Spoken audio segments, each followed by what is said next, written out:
What's up, y'all? Adam Hoots here, the lean construction gangster. I'm taking over the show, Women Talk Construction. Today, you got me, Adam Hoots, with ConstructionACHeSolutions, and I got a couple of co-hosts over here to my right here. Who are y'all? Christi Powell. Angela Gardner. I think this is a takeover, right? Yes, I'm taking over. Adam, get closer to the computer. You sound too far away. Uh-oh. Well, I think the world knows who y'all are. I think it's time for me to get a little action today. So I am super excited to be here with y'all. If y'all don't know me, I am, and I have been on an episode, for shame on you for not having watched that one first, but you can go back and catch it. Quick notes, Adam Hoots, construction warrior. I'm on the job site 4 days a week, spend a day a week in the classroom teaching and learning. And I am super, super excited to be here on Women Talk Construction again with two of my favorite women in the industry, Miss Angela and Miss Christi. It is a pleasure to be here with you. Thank you. Thank you, Adam. Well, we it's think a pleasure the same to have of you. Much respect. Yes, much respect. Yes. And you and so many of our peers are definitely the lean machines out there doing some really, in fact, we were just talking about lean items just in our personal lives, right? I mean, or anything. It really can make a big impact. I remember you were talking about that a long time ago when the first time I met you. First time. How many years ago? 4 or 5? No, like 10, 12. 5 for me. I haven't been as blessed. Well, I'll tell you this, though, it just happened though, right? Like we're having issues with microphones and that sort of thing. And even just a little bit ago, you gave me some feedback, and I've since modified my process and what I'm doing to enhance the show for the viewers. So again, that's what it's all about, right? Those little steps of improvement and getting better. And it doesn't have to be this grand plan or 100,000 changes that confuse everybody, but it's that just little thing that improved something for humanity. So, I think a lot of times people tend to overcomplicate that word, and even I kind of shy away from it from time to time. I prefer the word flow now. Right? Like in life, we flow, conversations flow, money flows, problems flow, solutions flow. So I love talking about flow personally. Yeah, it's not just about flow and the project. It's also about the flow for people within that project, right? I mean, that's what I'm hearing from you all the time, whether it's on social or just we're hanging out and talking. So, well, let's go ahead and dive into the first question. And it happens to be about the flow is local or lean is local. So how is lean principles are actually applied to build high performing teams, not just better workflows, which is just what we talked about. Yeah, I think that's a beautiful question. When you start talking about high performing teams and construction, and I think people automatically gravitate to the wonderful tools that we have out there, but often miss like that base principle of people, and it's all about people. And it's that's why they have that respect for people at the center. That's the key principle. And then all the other ones, right? Create value, optimize the whole. And there's 3 other ones that are going to escape me right now: continuous improvement, and 2 others that are escaping me. But anyway, that they're all like centered around that people side of things. And so when you really think about that and break that down, and we just did a wonderful class on this a couple of weeks ago. If you want to build a high-performing team, then you better start building high-performing people. And to do that, you've really got to be intentional about developing people's capabilities and helping them have time to develop their capabilities. And then more importantly, like know which capabilities are important for them to develop based on their role, based on their function, based on how they're crafting their job, if you will. So again, so those lean principles, first off, all about people. And then second off, all about creating flow, but not local flow, optimized flow, right? Like we want a global flow of a whole project, not one person, not one entity, but everyone in one as one moving together. And to do that, we have to see as a group, know as a group, and then we can act as a group. And only then can we be successful and high performing. So I hear you say that you are shifting the industry mission to elevate the value and respect given to the skilled craft workers on job sites. And one of the things that makes me think, what I think of when I hear that, excuse me, is Mark 10:25, called to serve. And you are making an impact, and you are not only serving others, but you are also serving the Lord in what you do. So tell us a little bit about that shift in the mission that you're making, Adam. Well, again, I think thank you for that one. I think those are powerful words that you said. I will answer that with "Here I am," right? Send me. It's repeated over and over. I think those words are so important, right? Like, here I am to serve. Like and serve the people who aren't being served typically, right? Which, everybody gravitates to serve leaders, and those with authority, and those with power, and those with the money, and those with ultimate decision making. But very few people want to serve those who are doing things, those who are crafting things. And I think if we want ultimate flow or lean and all of our tools to kind of guide and focus on these people, then we better know these people. We better respect these people. We better go be with these people, right? Like they said, 99 sheep were gathered and one took off, and Jesus went and found that one, right? And got him back. And so, but that's because he was there with the people, with the sheep, right? Like being there with the people and seeing it firsthand, I think is so important to, like they call it in Japanese, be in the gemba, right? Be at the place value is created. And, as I've grown up and matured in construction, one thing that just irks me now is when people say, "Hey, I'm going to walk the project." It doesn't work that way. You're walking a project, you're focusing on the work. You're looking at the work and what's done. Because I can walk through and say, yeah, that beam's installed, that glass is installed, flooring, whatever. But when I stop a project, when I stand a project, now I can focus on the workers. Like, who's doing what in this area? How are they doing it?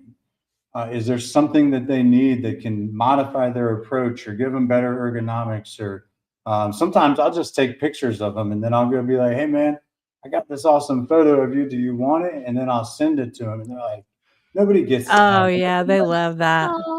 It's so like that's that like connection, right? Can really make a difference in productivity when you focus on serving people who are typically not served. So yeah, I like the stand in the project. Yeah, don't walk a project. When someone tells me on the project. When someone tells me they're going to walk a project, I say, "Hey, don't forget to stand for a few minutes." Right? Yeah. And you're meeting people where they are. Yeah. Yeah, the point of production where it matters most. You're encouraging and inspiring those who are crafting your work. Isn't that important to delivering a quality product? So exciting. Just exciting. Yeah, I love it. It shifts the whole mission, of what the industry's been doing for a long time. Everybody's out there working, running 100 miles an hour, and nobody's looking around saying, "Hey, man, you doing okay? How's things going?" A quick pause and reflect goes a long way to improving something. Yeah, it makes me excited. Yeah, feeling seen is a big deal. Especially that's pretty much why we started this. That's why we do it. Others feel seen. So, and we do it in different ways. I love that those guys love those pictures though. I'm putting that in my head. Well, nobody takes pictures of them doing what they're best at, and it's their craft. They're like love those pictures. Experts. Yeah, that's amazing. I'd be glad to share some with you, Miss Angela. But they got please do. Actually, we need some. I need some for a project that I'm working on right now. So that would be awesome. Especially if you think some high school students would like it, then Yeah, That's let me the add focus. some of the guys, and I say guys because they primarily are all guys. Although I'll tell you, y'all need to come walk this project because Can shout we out now? to, of course you can. Yeah, you just can't bring a big bus, right? Like We got to stand at some point. yes, Woohoo! She's learning. yes, we do. I But love yeah, it. That was exciting. I'm not going to forget that. well, we have a significant amount of women. I bet 50% of our framing force is women. Oh my gosh, we have to go, And I Christi. bet 25% of our electricians on site are women. So Oh my gosh, we have to go. we're talking, numbers of 40 to 50 out of 200 on my local project. So yeah, I'd be super excited to get y'all out there and That see is the exciting. environment. Like it's so clean and organized and Yeah, I love that. So anyway, yes. Well, in fact, referring to Adam here, and we're going to dive into the next question, but is that the team on your LinkedIn profile that you have at the top and all the PPE vests like standing there? I mean, that's a massive group of people standing there on a project. On your LinkedIn profile up top? I'm not even sure. Oh. You have to check it out then. That was from the Clemson Core Campus project. Seriously? That was when we were giving away an F-150. I don't want to go Oh, into well. too many details, but that's when I learned incentives can work against you. Let's just say that. Okay. So a lot of lessons learned, but it's a cool picture. But we would love to get on your job site. So let's definitely, when we get off this, we're gonna plan that out. So, you talk about the technical builder, and that's there's some wisdom behind that. So share with us lessons learned from managing over a 1.5 billion in high stakes projects for names like Stanford and the University of Florida. Yeah, so I've done a lot of high tech clean room laboratory, very technically challenging work, and I've learned from some really amazing technical leaders who aren't afraid to dive into the work and understand what MEP systems do, understand what control systems do. That's usually like the black smoke where people kind of again shy away from something like that. Where when I get frustrated with something, I like to lean into it, and so that's been able to kind of unlock my world from a technical builder's ability. But I'll tell you one thing that I've learned, and the biggest lesson I've learned over my career in construction so far is that you can be fantastic technical builder. You can be the best technical builder in the world, but if you don't have the socio side of this, and again, I hate to keep turning this thing back to the people, but if you don't have the ability to relate yourself, to understand how you're received, understand how to regulate yourself in certain situations, then the technical side, you can have all the technical knowledge in the world, but if you can't communicate it, it doesn't matter. So I think I've learned a lot of just technical lessons. The first one that comes to mind, I'll give you a perfect example, great story, and I tell this one in our class, right when we're talking about communication. I asked somebody to hang a pipe as high as they could, right? And I left and did my thing, and then I came back and they had hung that pipe at 10 foot, right? And I said, well, what'd you do that for? The ceiling's at 15. He said, oh, boss, I only had an 8-foot ladder, right? And so when you think about something like that, right, like that's a failure on my part as a leader, and it's just lessons learned of, hey, technically I told him what I wanted and he should have understood. However, socially, I missed the mark. I was offbeat. I did not really hit what I needed in order to gain the intended outcome. So again, construction is a socio-technical business with an emphasis on that socio piece because that is where we struggle most. Yeah, I always look at my part in whatever isn't accomplished if I'm giving direction on something and it doesn't get accomplished. I don't know if many leaders. I think that's I learned early on. It's one thing that I learned that I really am grateful for is what's my part in that? How did I communicate it? Maybe give us a little bit of feedback. Self-awareness. There you got it. Self-awareness.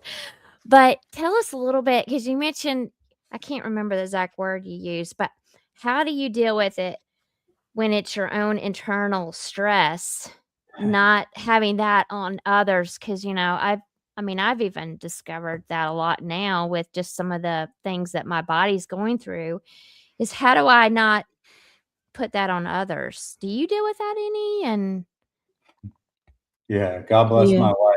I'll tell you that. I knew you were going to say that. She probably takes the brunt of it, and man, she's so awesome because she bears in there with me. Like, if I could just go back, like, to Christy's comment, I think it's self-awareness, and I think it's emotional intelligence, right? Which says, hey, you're self-aware, you're socially aware, you know how to manage relationships, and then you're also able to regulate those emotions, which is the piece that That is the personally, hardest. yeah, That's it what you is. said. And I think, Angela, that speaks to kind of your question. Is like, how do you manage those emotions, right? Like, and we talked a little bit about this before we got going. It's hard enough for me in what I do to recognize the emotional state that I'm in, let alone manage it, right? If I get pissed off, like, but and I keep asking the same question over and over, and I keep getting the same response. And it's back to Covey, Stephen Covey. Yeah. And it's between stimulus and response, there is a moment where you get to choose your response, right? You get to become response able, to quote Mac's story.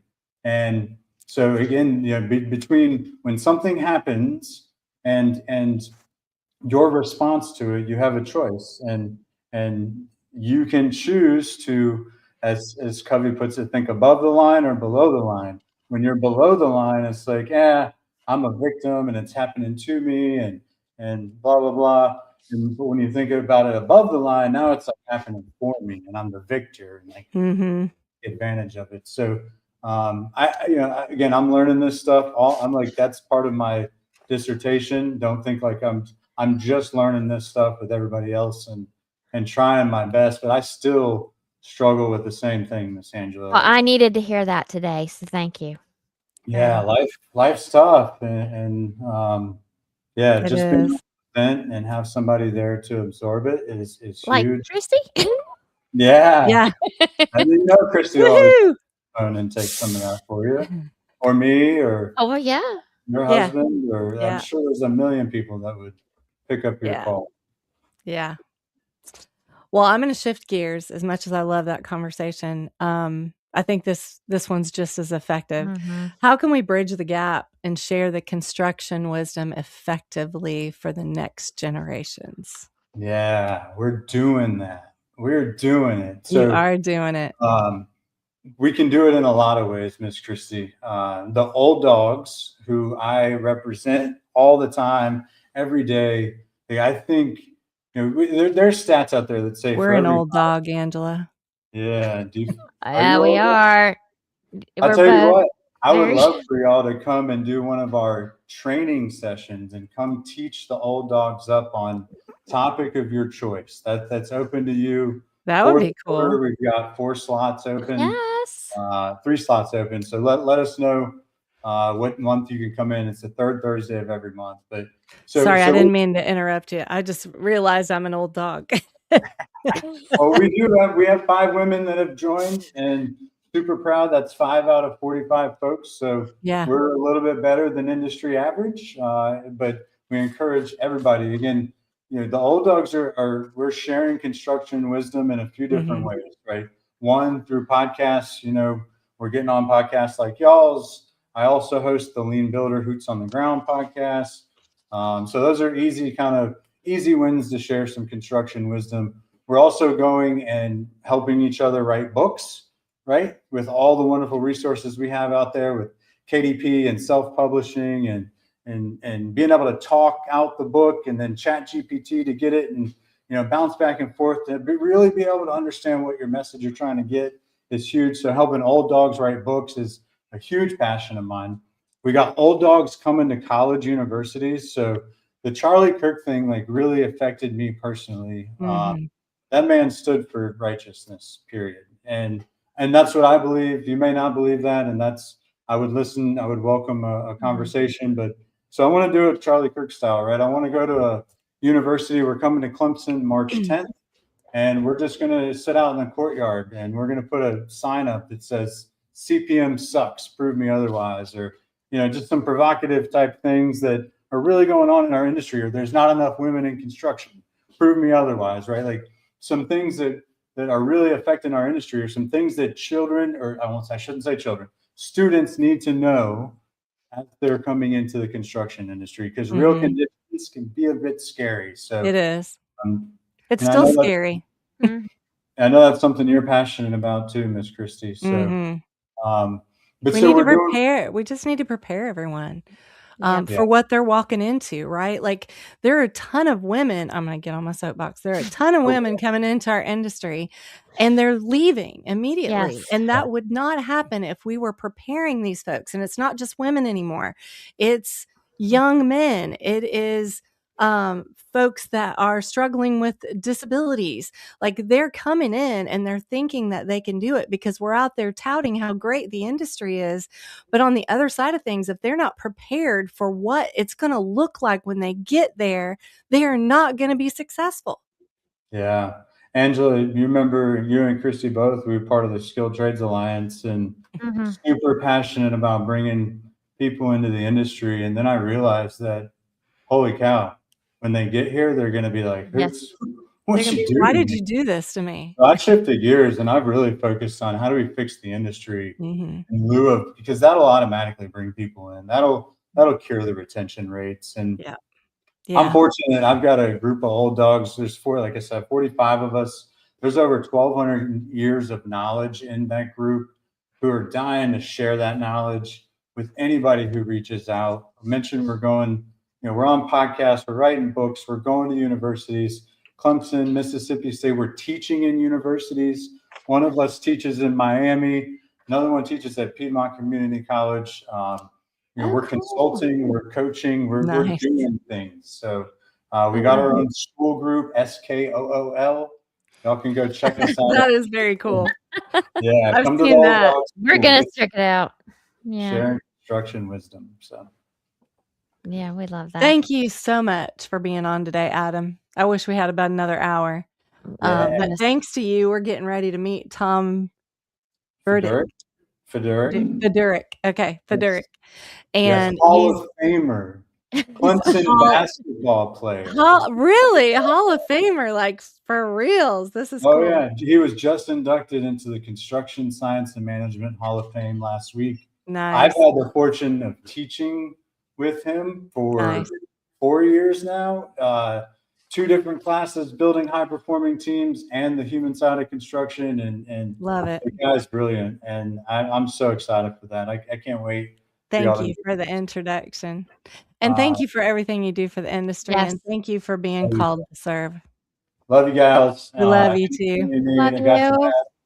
We're here to serve. Let's go. Yes.